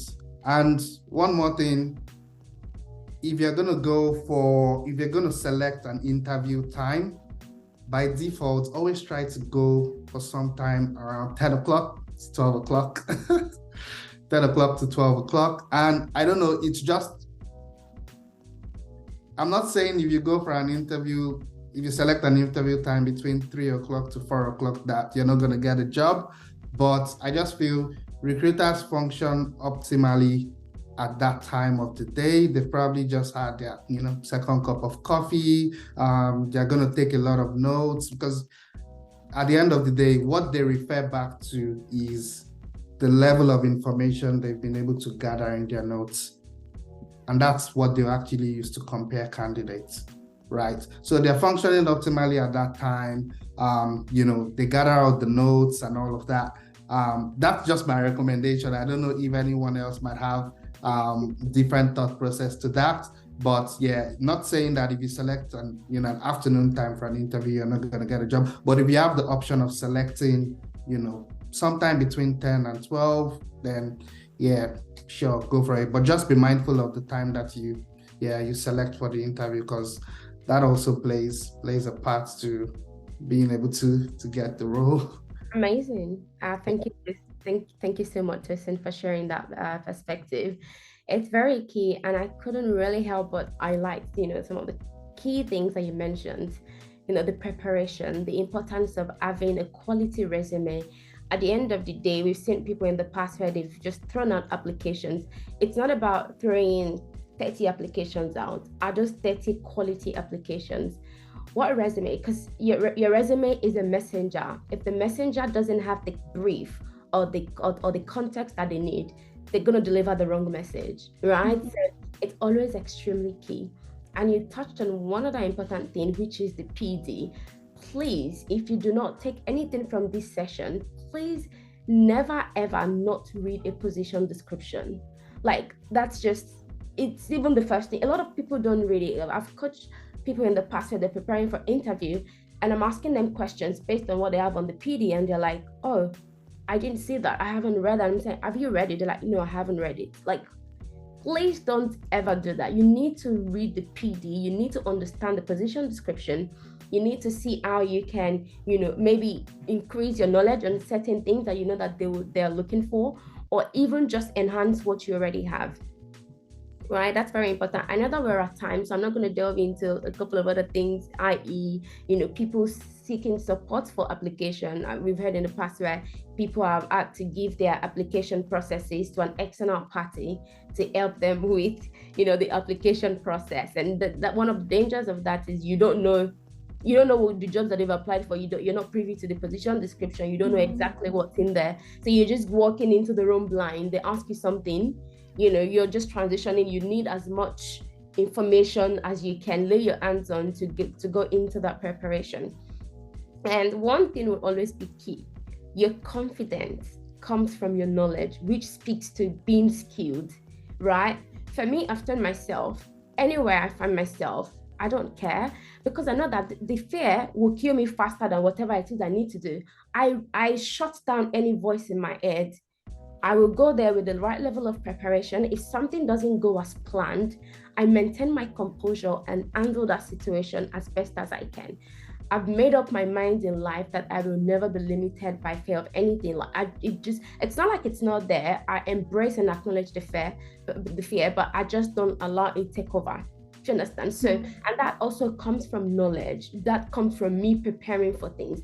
Even for this webinar that we're having, there was a lot of preparation that went into it, which speaks to anything you do in life. If you don't prepare, then you're opening doors for a lot of unwanted outcomes. So thank you for sharing that, Tosin. Amazing. I'll just quickly get Nuria, if you just wanted to quickly chime in on that. We're at time. We need to round up very shortly, but I'm keen to hear your thought on this as well. Yeah, no, I really loved all the answers. I think, those key takeaways are so important with the PD, asking for it, reading it, having a personalized resume for each job. It's so, so key. And I really loved what you said, Teo, just then with the confidence. And that's something I had to realize first. This interview process, it's a two-way street. Like, you both want something from each other. It's not just you serving the recruiter. Like, become active. Like, I had one recruitment process where they just made a few mistakes. Like, they sent me the wrong time in the email for the interview, and then they sent me the wrong PD. And I felt so bad pointing that out and asking for it to be corrected. But that's what you need to do. You're an active part in this, and they will appreciate you for being a proactive person, a good communicator. So don't just sit there and wait for the next step, and do follow up. Like, for my current role, in fact, I didn't hear anything back for 3 weeks. So I assumed, okay, it's a no. But I followed up, and again, they were really thankful for me reaching out, and I developed a bit of a relationship even with that recruiter, because there was so many communications. So just realize that you're an active player, and as Teo said, you've done the preparation. It's a two-way street. Don't think of this as a passive. You're just the candidate. You're the most important person in the process. Absolutely. It's a two-way street, 100%, and it's mind-blowing a lot of things that you can do when you're prepared. You approach things from a place of confidence, because I've got this. Even when they ask me questions that I'm not very much across, I will respond this way. That comes with the preparation as well, and that would always be key. But thank you so much for sharing that. I guess I'll jump to Noah as well, because Nuria and Tosin have mentioned, and like I've said as well, this webinar is powered by Think Skills, and of course Think Skills supports people on this journey, right from you getting skilled to your interview stage and to your preparation. And I would just like Noah, before we move along, I just wanted to hear from you, right? Obviously, you've also done this. We've done this in supporting people to then secure the no-code tech role. Can you share any success story from people who have gone through this program, right? So basically, what I'm looking for is really, what job do they do prior? How long did it take them? And where are they working now? Yeah, good question. Thank you. I know a lot of people like success story, but yeah, And some of you that might have attended some of our previous webinar, you would have actually heard some of this story. I think more recently we had someone who was in like the support work sector, and she wanted a change so badly because she also moved cities from Adelaide to Melbourne, and she was like, I'm not going to apply for any other job. I'm just going to focus on this program, and I want to be a business analyst or project manager at the end of the program, And throughout December, they were like working on their resume and everything, and then we reviewed back and forth, feedback, then interview prep and everything. Got a job. I mean, like at the end of January when they started applying, I remember having conversation actually right here on a call. Like, she was worried because she started applying and she has not gotten any feedback yet. And I'm like, hey,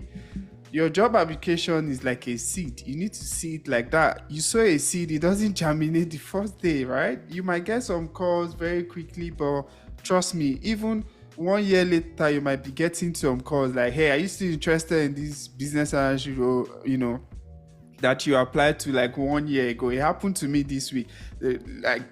I'm like, the last time I applied was 2020. Why am I getting a message that there's a new project?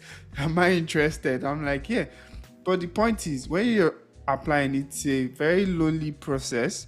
It's difficult, no jokes, but it's a rewarding process. And you should see it like delayed gratification. You're planting a seed, it's going to germinate. Some will germinate quicker, some will take a bit of time. It depends on type of the situation, what the market is saying. But long and short of the story, she started applying for jobs. She started getting, after we worked on some strategies, got the interviews, and then again dealing with setback. I think we've talked about that. She had a setback with our first interview, and she was like going up. I'm like, yeah, be calm, you're gonna get this job. And then she started getting more and more interviews, and now the interesting thing is she actually had 3 job offers, right?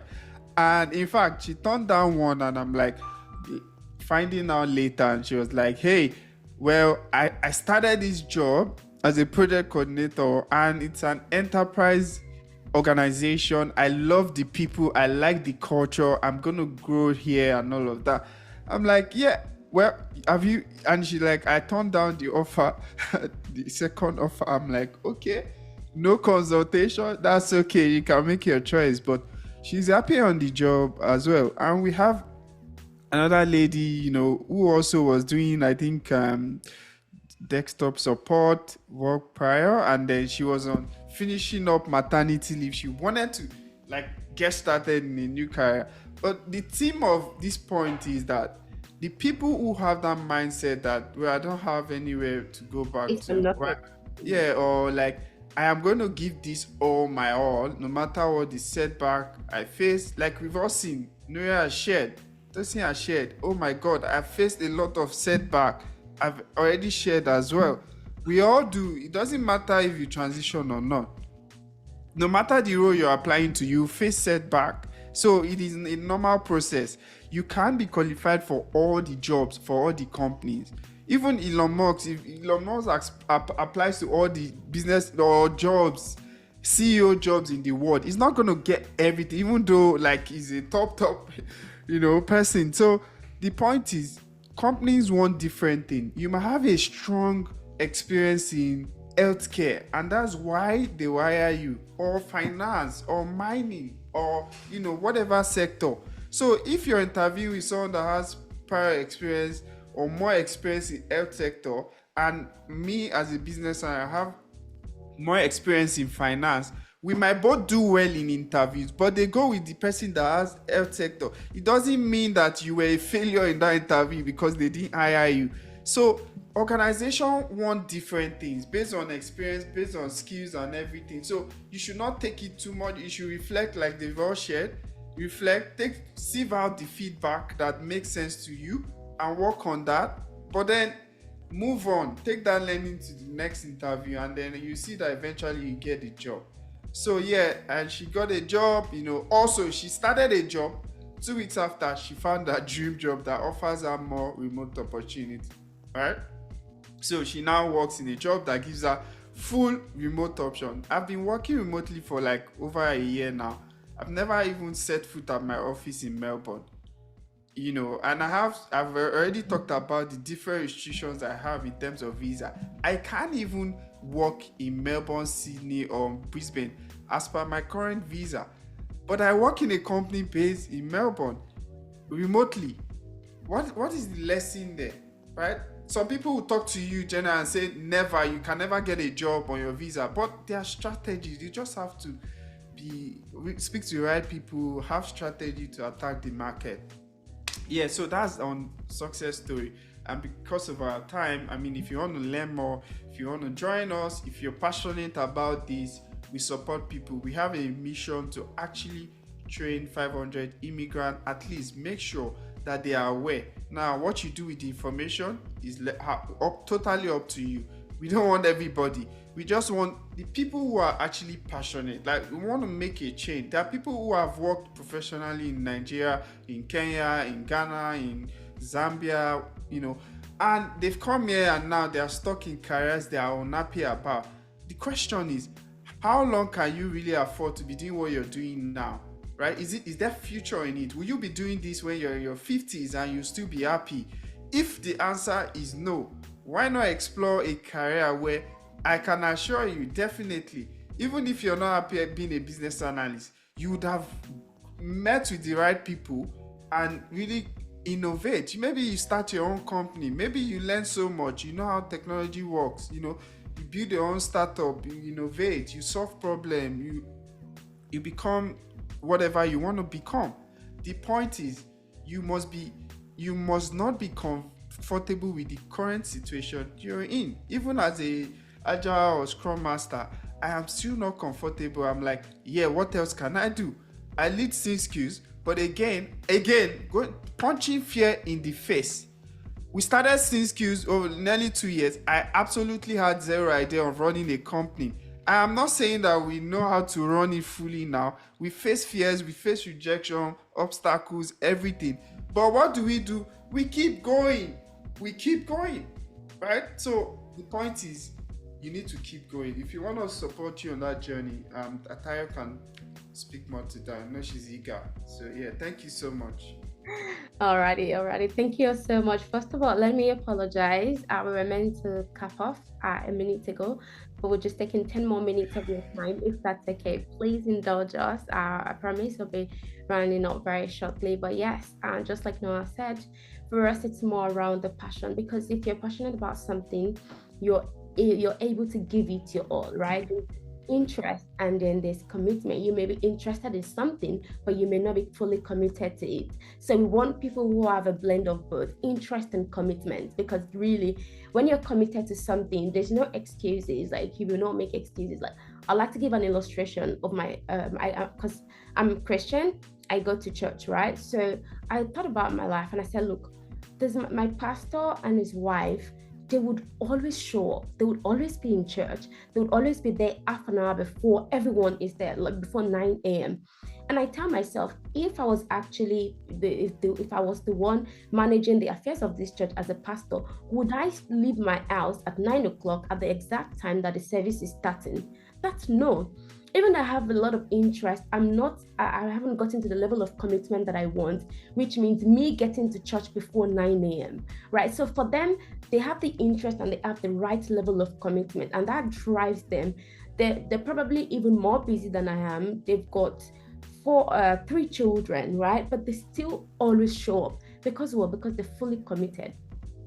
So I think skills for us, we want people with that blend of interest and commitment, because when it gets a little bit tough and when the class gets intense, like we have our weekly classes on Thursdays and Fridays, these 2 things would definitely keep you going. But thank you all so much for sharing. I think to cap this off, we had a question which was around, what does a typical day look like for a business analyst? What do we actually do, for our day-to-day? I will end this by sharing what I do, but I'd like to pass it to Nuria and Tosin.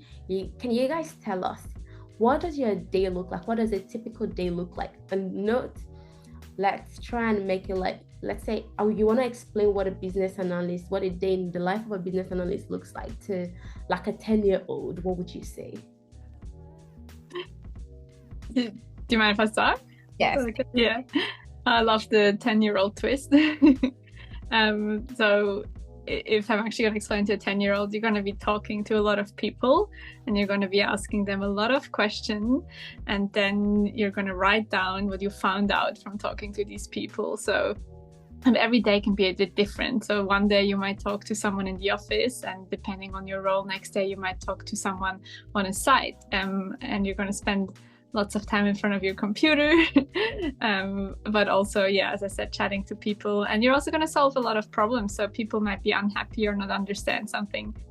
So you're gonna help them understand that. So yeah, that's how I would put it for a 10-year-old. Love that question, Tayo. I love that. I love that because, sometimes it's like, well, because, as a business analyst, we do a lot. So sometimes it's a little bit hard to just box it. And I think to myself, like, when my baby grows up and it says, Mommy, what do you do? If I'm still working as a business analyst at that point in time, what would I tell him, right? And I was like, okay, how would I really explain this thing to him? I would also, just like yourself, I would say something like, well, let's imagine you have a doctor, right? And you go to a doctor, like a doctor would not just give you, just diagnose you. They would ask you some questions. They will try and find out who you are, what have you done? They will try and find out your family history. They will then document it. They will try and find, to try and see how that connects to your current symptoms. They may involve some other stakeholders, maybe refer you to a specialist where necessary, and then synthesize that information and give you, a little bit of analysis based on my findings. This is what I think is happening, and this is what we think you should do. And they put a proposal. Like, it's up to you. You can take it or not. Like, they would not force you. And I think that sometimes as a BA, we tend to do that as well. We have people we consult and make sure we try and get the information that is required from different parties in form of stakeholder engagement, and then we'll marry the information, give it to them in form of a synthesized, a readable and an information that makes sense, which a doctor would do, right? If you look at some reports, it's like it doesn't make sense what they've written, but the doctor will come to you and like tell you, okay, this is what this means. They'll break it down to you in a way that you understand. And as a business analyst, as part of our role, we ensure that non-technical, technical, anyone can understand exactly, what needs to be done. But thank you so much for sharing that, Nuria. Tosin, over to you. We've got 2 minutes left. Yep. All right. Thanks, Tyre. So for me, as a business, maybe for you, let's explain it to a 20-year-old. What does a day in the life of a BA look like? Let's explain that to a 20-year-old. Actually, hey, that's fine. I love to deal with children. I'd love to explain it to you. It's all good. Let's go. Yeah. So first things, I grab a cup of coffee, right, on a regular day, because trust me, you need a lot of that to keep yourself active through the day. Then I list out my goals for the day. Usually I love to use Microsoft OneNote to do that. List out, highlight what do I want to achieve before the end of the day. Usually if it's a Monday, I'll list out what I want to achieve, throughout the week. And then I list it out per day, every day, what I want to achieve during the day.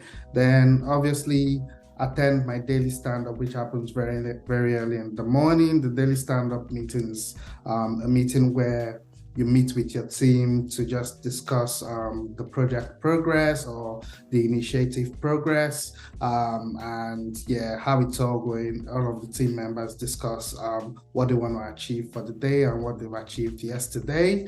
After that, for me as a business analyst, like Nuria said, lots of meetings with the business, lots of meetings with the technical team. So from a business perspective, you're trying to understand your business requirements, you're trying to understand, the business problem, you're trying to understand what exactly the issue is, the pain point of the user. So you're doing a lot of collaboration to really, gain business context, understand what the problem is, look at profiling a solution, engaging, your technical team as well, people like the solution architect, data architect, software architect, your development team, trying to understand how they can actually profile a technical solution to solve a business problem, right? And yeah, you're doing a lot of documentation as well, documenting things like a business case if you're still in the inception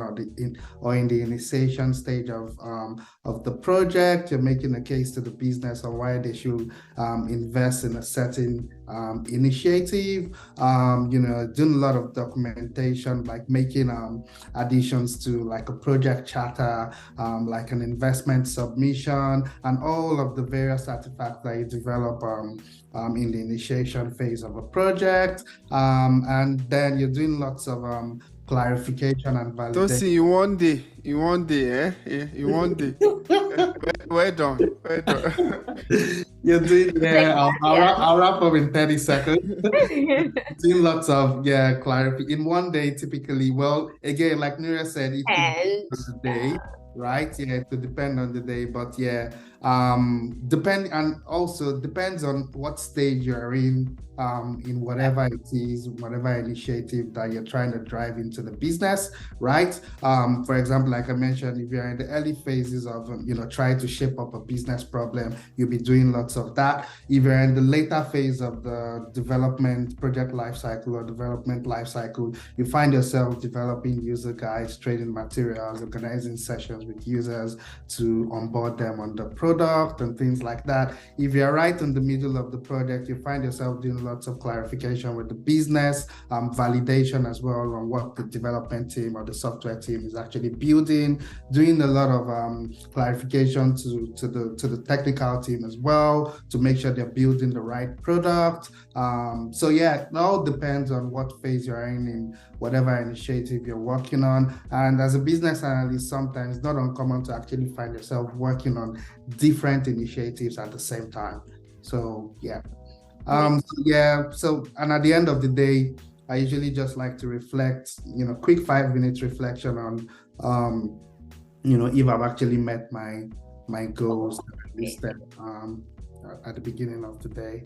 So yeah, and usually sometimes I might have already achieved what I've listed on my goals by 11 a.m. And yeah, I just chill for the rest of the day. Amazing stuff. And I mean, I think the summary for me there is your day can go from busy, chatty, documenting, trying to find solutions to things or trying to get an answer to something, from you just having a little bit of a downtime as well. It just depends on what you're currently working on or what the stage of the initiative that you're working on is. Amazing stuff. I think this is really beautiful. Thank you for sharing. It's been really amazing having every single one of you on board. Thank you so much, Nuria.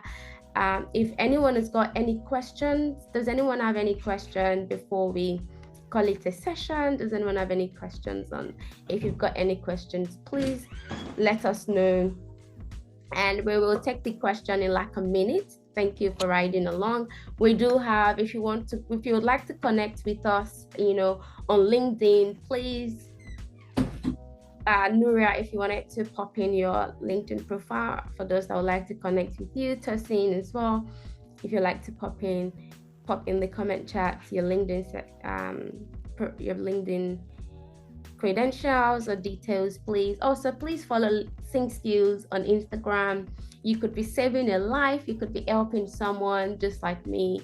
Someone decided, Tayo, you've got so much to offer, you need to come into the tech space, and here I am doing amazing things. Well, I like to think so. But yes, so please feel free to share the news with anyone out there that is wanting to explore opportunities in this space, and let them know that it's okay to be scared, right? It's okay to have the fear, but they should surround themselves with people that have walked the path, people that have done this before. So amazing. Thanks for sharing your LinkedIn profile in the comment section, Nuria. I really appreciate it. Alrighty, I think that we are at time.